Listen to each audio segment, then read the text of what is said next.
Bhagavate Vasudevaya. Om Namo Bhagavate Vasudevaya. Om Namo Bhagavate Vasudevaya. Srimad Bhagavad-gita, Unmai Uruvil, Chapter 4, Text 9, Translation and Commentary by His Divine Grace, A.C. Bhaktivedanta Swami Prabhupada. Janma karma cha me divyam, evam yo veti tattvataha, Jaktva deham punarjanma, naiti mameti sarjuna. In the previous two verses, Lord Krishna has spoken of his coming to this world to establish dharma. Now he gives a clear indication of what that dharma is. That the topmost platform of dharma is to understand Krishna and thus go to Krishna and not come back again to this material world, which, as Krishna will explain in the Bhagavad-gita, is miserable. Krishna explains that the process of going to him, he explains what is the process of going to him and not coming back to this material world. Krishna says that simply by understanding that I, Krishna, am transcendental to this material world, one can come to me. This might seem very easy to understand. Then again, it may seem very difficult to understand. It may seem that it may seem a very easy thing to get liberated just to understand that Krishna is transcendental, just to understand one thing. But then to understand it may seem difficult because Krishna, we hear descriptions of Krishna, it seems like he's an ordinary person. When we hear about him driving the chariot of Arjuna, it seems like a very ordinary activity. When we hear about him dancing with the gopis, it seems like something anybody else could do. Of course, in the description of Krishna driving Arjuna, we also have the description of him showing the Vishvarupa.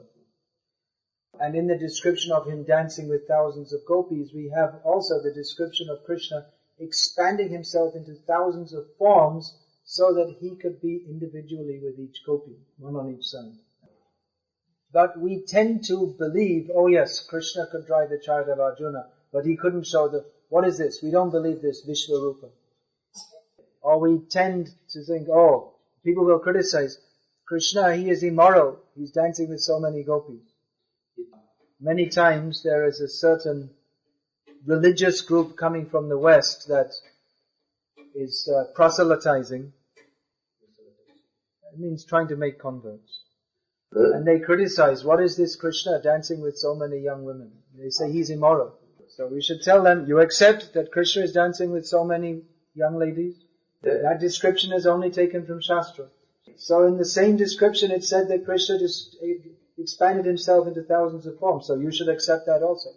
So obviously Krishna is not an ordinary person. So you shouldn't try to criticize someone who is on a platform which you can't understand at all. So it's not so easy to understand Krishna. If we deny Krishna's transcendental nature, we may think, yes, we understand Krishna. And thus we can accuse, oh, Krishna is just a historical figure or a political figure or a romantic figure. We are always trying to drag Krishna down to our level.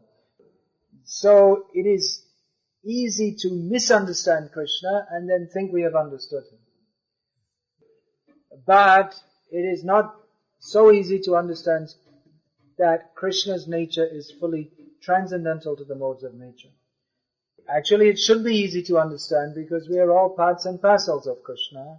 This knowledge is natural for the jiva to understand that Krishna is my Lord and everybody's Lord.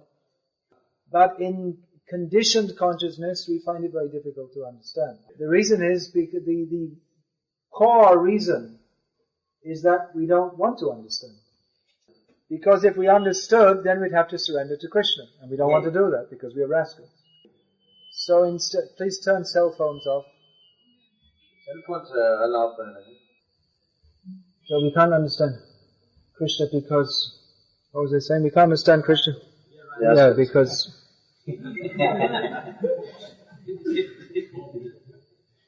this is our fault. So we try to place Krishna in a material category, like historical figure, religious figure, romantic figure. Even if we say religious figure, our concept of religion is totally materialistic. So we put Krishna into the religion box and seal him up and close it up.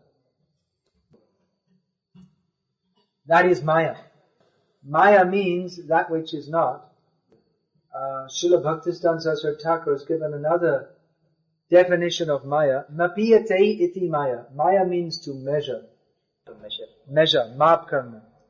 That we always want to measure everything. Bhaktisiddhanta Saraswati Thakur gave another example in regard to the Vedic aphorism, Aham Brahmasmi, I am Brahma, which is generally misinterpreted to mean that I am God, or that I am the omnipresent nothing, or omnipresent light, that is Brahma. Bhaktisiddhanta Saraswati Thakur gave the example of two-dimensional vision as compared to three-dimensional vision. If we see in two dimensions, we can see, but we don't really see properly. But if we see in three dimensions, then we see clearly. But actually, Krishna is in the Turiya Avastha. He's beyond even three dimensions. There are multi-dimensions. Ulangita Trivida Sima Utasishai, this Yamunacharya has said. That Krishna is beyond, he is beyond the three categories of dimensions. That is, space is one. Space means there's three dimensions in space as we know it. Another is time, and another is thought. But our thought can only, in material consciousness, our thought can only stretch as far as the limits of the universe. But Krishna is beyond. He is achintya, means not conceivable by mundane thought.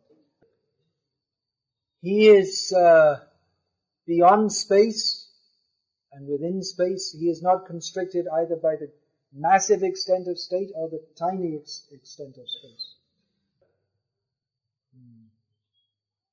Maya tatamidam sarvam jagadavyakta murtinaha matsthani sarvabhutam nachaham teshvarastitaha. Krishna is within everything, outside everything, yet nothing is within him, and he's beyond everything also. Everything is within Krishna. The whole, everything. More than we can imagine. Sometimes he showed within his mouth, everything is within me. Mother Yashoda was looking. What is this? You're eating dirt? Show me. And there was an accusation. Krishna is eating dirt. Open your mouth. Show me, Mother Yashoda said. Krishna denied, I'm not eating dirt. Mother Yashoda saw within the mouth of Krishna all the dirt in the universe. All the planets, all the stars, all the demigods, all the oceans, all the mountains, everything. She saw also herself looking within Krishna's mouth. She told Krishna, don't do it again. So all space is within Krishna, yet he enters andantarastam paramanu chayantarastam. He enters into every atom. The word atom means the smallest particle. The Sanskrit word is exactly the same meaning, paramanu. The etymological meaning of the English word atom is taken from Greek. It means the smallest particle. So in Sanskritam, the word is paramanu. It's the same thing.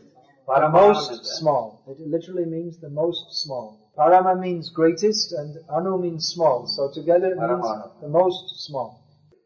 So the atom was discovered by our scientists. But then they discovered there's something smaller. So it's not really the atom. But anyway, whatever is the smallest, Krishna is within that. That means there's nothing can be smaller than him and nothing can be greater than him. And time also does not constrain Krishna. In this material world, time is that which facilitates activities and causes destruction. We are controlled by time. We cannot stop old age and death.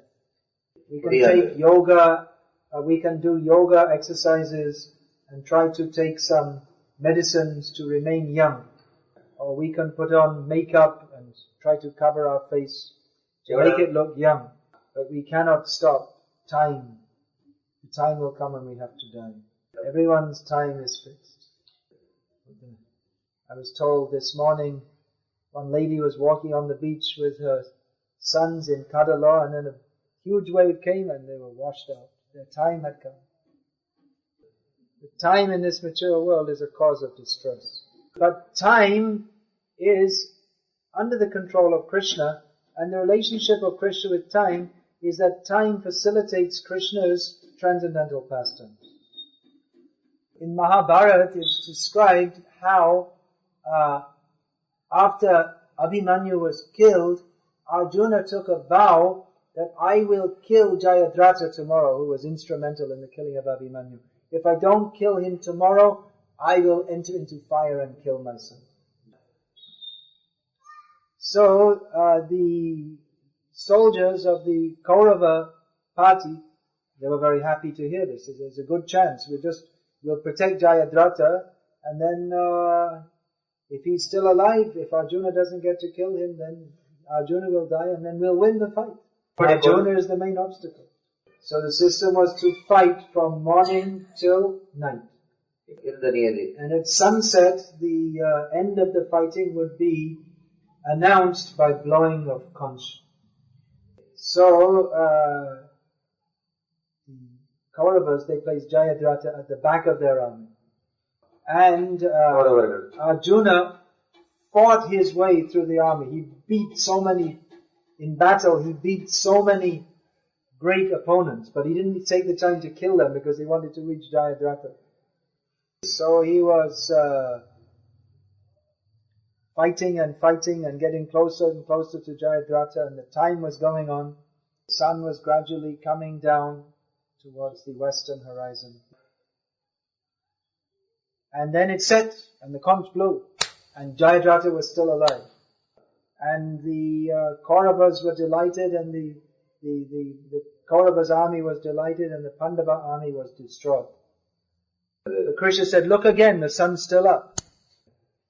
Everyone thought, well, how did that happen? That's impossible. Krishna did it. He kept the sun up long enough for Arjuna to go and work his way through and kill Jayadratha. So you may say, well, how is that possible? I mean, if the Krishna moved the sun, that would upset the whole movements of the heavenly bodies. Time in this universe is measured principally according to the movements of the sun. But the sun is working under the direction of Krishna. What is that?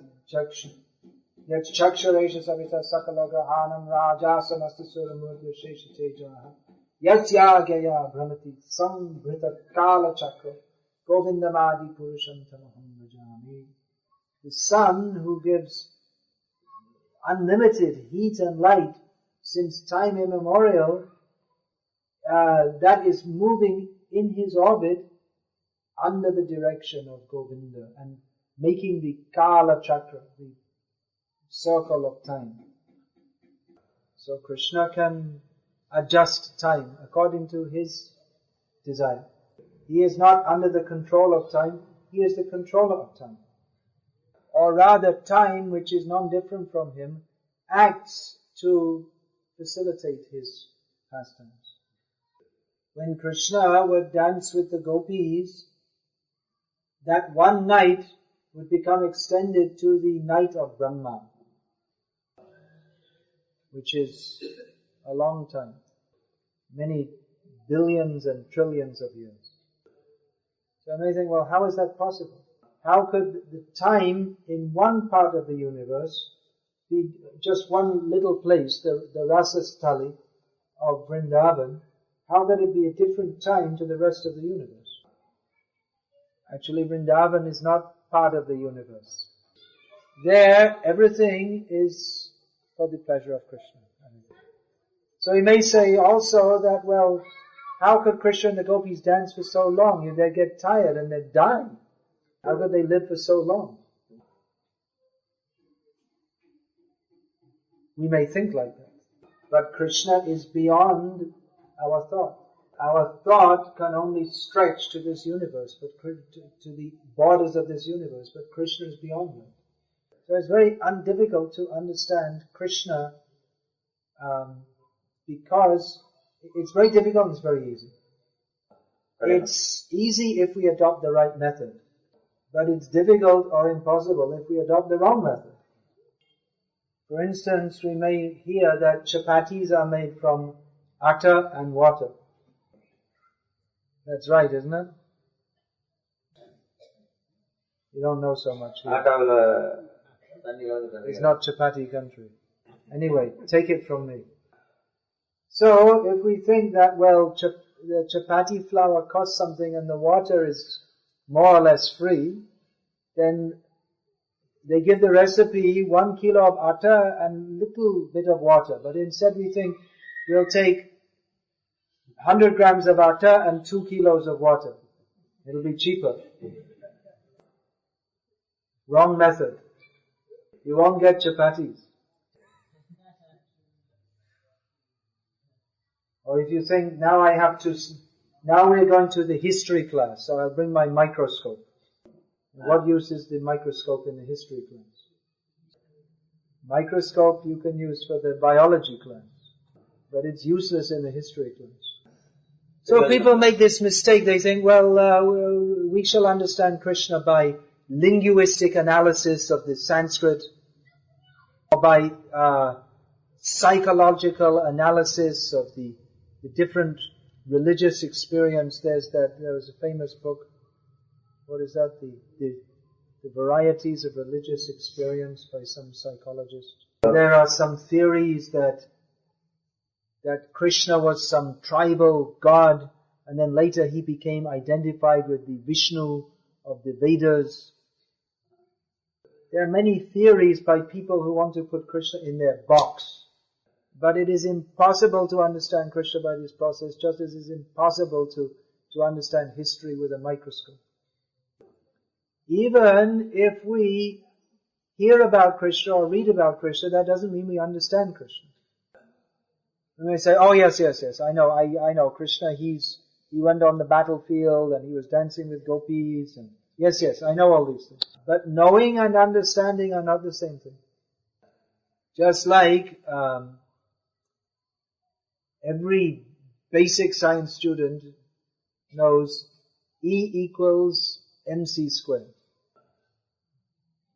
What is that? Energy is equal to mass times light squared, something like that. I'm not much of a science student. Okay, any science students? What is that? Energy is mass times light squared, something. Speed of light. Yeah. Mass into speed of light. Square. So, you see, I'm as good as Einstein. But to say it and understand it is something different. So I may think, I saw Mahabharata on TV, I know about Krishna. My grandmother told me some stories about Krishna, I know about it. Or I read Amar Chitra Katha, Krishna stories. But Krishna says, Bahunam janmanamante jnanavang mam prapadyate vasudeva sarvamiti samahatma sudurlabhaha. After many births of inquiring about what is the absolute truth, someone might understand me, Krishna says, and surrender to me. Such a great soul is very rare. Now, Einstein was a great scientist. He was on such a level that hardly one or two people in the world could discuss with him his theories. But he didn't understand Krishna. So he may think that what hope is there for us to understand Krishna if Einstein doesn't? There is good hope for us. Because Einstein, when he was, scientist means he's trying to find out what is what, but he went about it the wrong way. The scientific method is to look at everything and then try to come to some conclusion. But the transcendental method is to understand that we can't understand everything by our sensual and intellectual capacities. Science means to try to measure everything. That is Maya. The idea that we should be able to measure everything is from the very beginning a foolish idea. It is more, generally we think scientists are very intelligent. Intelligent but misplaced intelligence. Because if in the beginning we should understand that our ability to understand is limited by our senses and intellect because our senses and intellect are limited.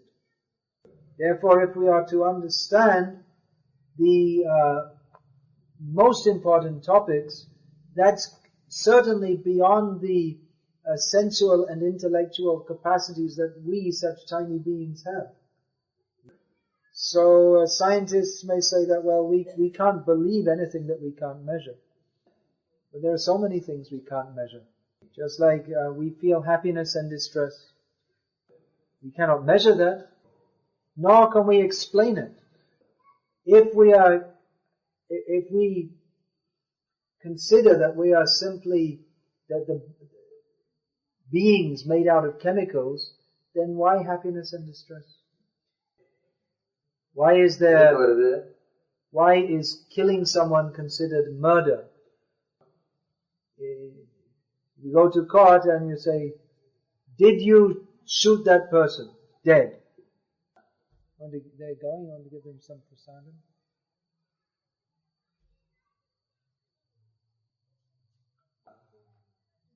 Amner bosho nektu.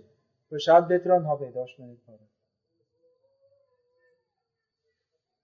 So you can say, yeah, but what's the big fuss? It's just like, if there's a cardboard box and I smash it, what's the problem? So it's just, cardboard box is just some chemicals. So if you shoot someone or stab them, it's just some chemicals. So what's the problem? You say, no, that's murder. Well, your government taught me in school that everything's just come from chemicals. So if I smash up some chemicals, you could give me a fine maybe or something. But why are you making such a big fuss? Murder kids. All the relatives are crying. They don't cry if you smash up a cardboard box. You say, well, they're just in Maya because why are they so attached to just a body which is no more than a cardboard box? Now there's a big disaster all over Southeast Asia and as far as the east coast of India with a big tidal wave. People think, oh, very bad, so many people killed. But if it's all just chemicals, then what's the difference?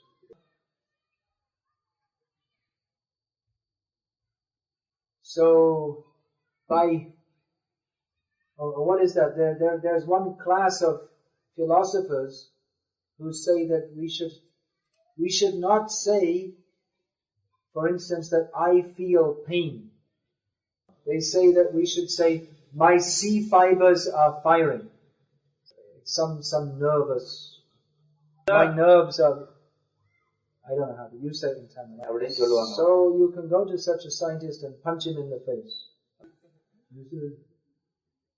And according to his philosophy, he should just say, my C fibers are firing. It's not realistic. We feel happiness and distress. Now, our foolish so-called scientific friends will say that, well, that's just a mechanism to help us survive, because the survival of the fittest, it's all evolution, you see. Because all the organic mechanisms, plants and animals and things in between, they have this inherent desire to survive. And this is how they explain the foolish theory of evolution. But if it's all just chemicals, then why should the chemicals want to survive in a certain format? Why should the chemicals, which are presently in the form of a human body, have any particular desire, which chemicals are unconscious? So why do they desire, or where does the desire come from to remain in that form? And so there are so many basic defects in the so-called scientific outlook, which are actually very easily resolved if we simply accept that there is spirit. There is Atma and Paramatma. But they don't want to accept this, because by definition, Atma and Paramatma are not measurable by any material means. And their desire to measure everything and control everything is thus defeated. People in general, they much overestimate the achievements of the scientists. As the technological age came in, people were astonished at the achievements of the scientists. One of the first great achievements of the Industrial Revolution was, and a key element in furthering the Industrial Revolution, was the introduction of the steam locomotive. It was an amazing achievement of technology. It went about 12 miles at about 12 miles an hour, something like that, which today would seem not very advanced, but that was a tremendous achievement at that time. When was that? The beginning of the 19th century, something like that. So this depended on the technology that they had produced for mining iron ore and smelting it and converting it into certain kind of steel, and then designing a steam engine which was made from burning coal with so many different moving parts. So it was a great achievement of science, and gradually more and more achievements of science came. As a child, I never saw a computer. We heard about computers. That some huge machine takes up a whole room and it gives out ticker tape. Translate that in Tamil. I don't know the word. What is it in English? It's called ticker tape. It means something comes out and it has all different punched holes in it. And that was extremely advanced. But nowadays it's a very ordinary thing. People have just a little computer that can fit in here, which is maybe lakhs of times more advanced than those computers of the 1960s. So people become amazed. You see, science is doing so many wonderful things.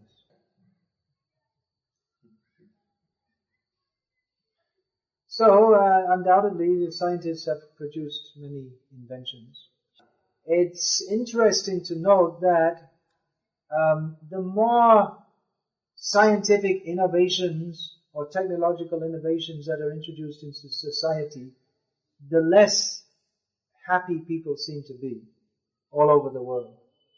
But our main complaint against the general scientific ethos is that they have become ridiculously overconfident. Because you can now watch on your TV live a cricket match being played on the other side of the world, people think, oh, this is something very wonderful. Oh, is it? You can watch it. I think you're saying the lecture is going on too long. You can watch it on the watch, not on my watch. You have your cell phone, you can take a photo and send the photo all over the world. Be careful what you're doing. So they're doing many things which seem very wonderful to us, but it gives them absolutely no right to deny the existence of God. That is their foolishness. Or to state that everything is simply material. They've made some progress in technology, but that doesn't give them a right to deny the supremacy of the Supreme Lord. They have no right to make any comment in this regard. Just like someone saying that I have an MA in English, and therefore I say that E equals MC cubed. They say, well, you see, well, you're not a scientist. Yeah, but I have a degree in English, so I can say. So the scientists are saying that we have done so many things, and we say there is no God, but God is not your subject. Your subject is measuring. God is immeasurable. When they say, well, you see, we can't measure God according to science, therefore there's no God. This is an incredibly foolish statement. It's something like someone saying, well, I don't understand Telugu, therefore everything said in Telugu doesn't mean anything. Does it make any sense? I don't understand it, therefore it doesn't exist. So we can understand Krishna, but not by any material means, because he is by definition beyond that which is material. There's a method to understand Krishna. That method is the process of bhakti. That requires purification of heart by chanting the names of Krishna. You say, well, I don't see how this singing and dancing can help us understand God. You don't see because you don't know anything about it, so don't say anything, just shut up. To reject something because we don't understand it is simply foolishness and arrogance. We can understand Krishna to some extent. He is unlimited.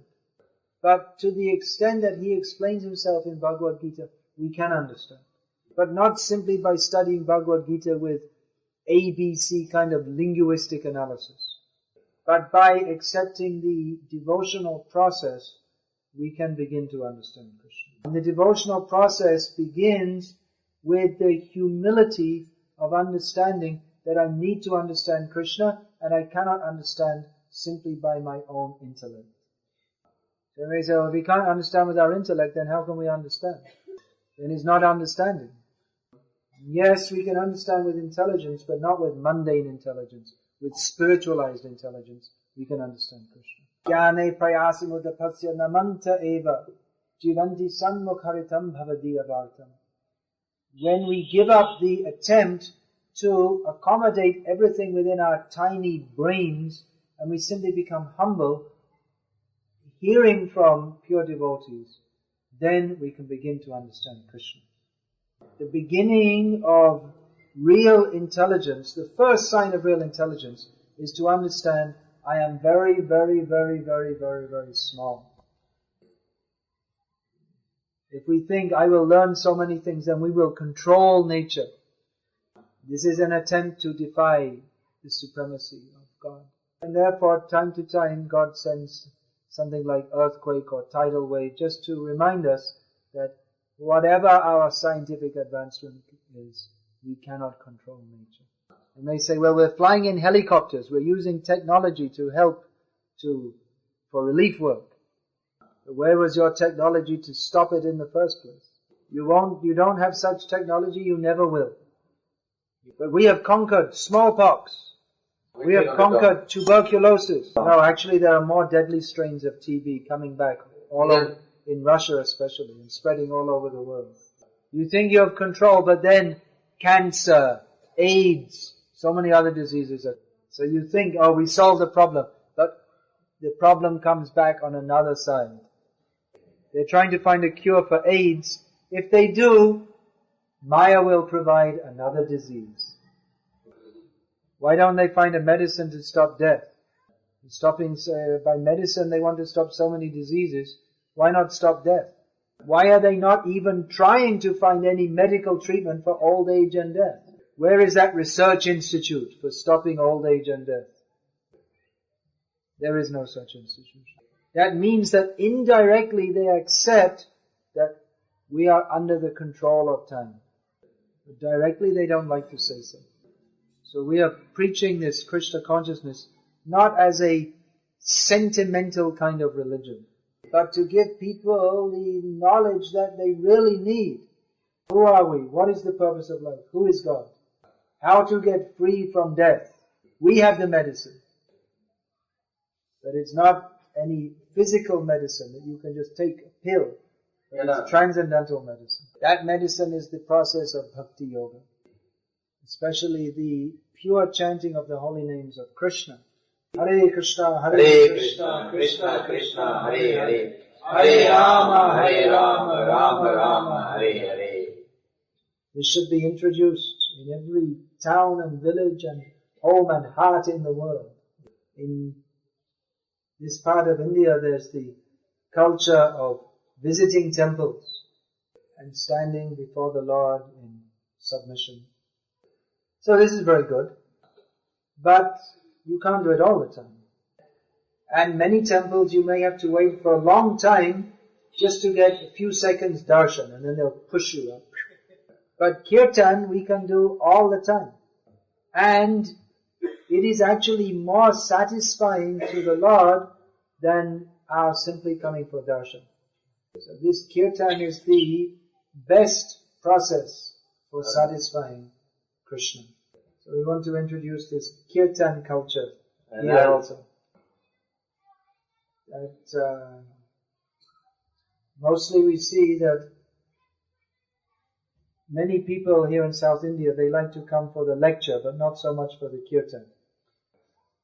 In North India, they mostly come for the lecture and not for the kirtan and not for the lecture. But both are required. So please take part in this kirtan culture. We want to spread this everywhere. You also come on time for the kirtan, sing, and do dancing. Maybe we could have a special night for the ladies. They can have their own kirtan. This is the best way to satisfy Lord Hari. And by satisfying Him, we can understand Him. If we understand Him, we'll go to Him.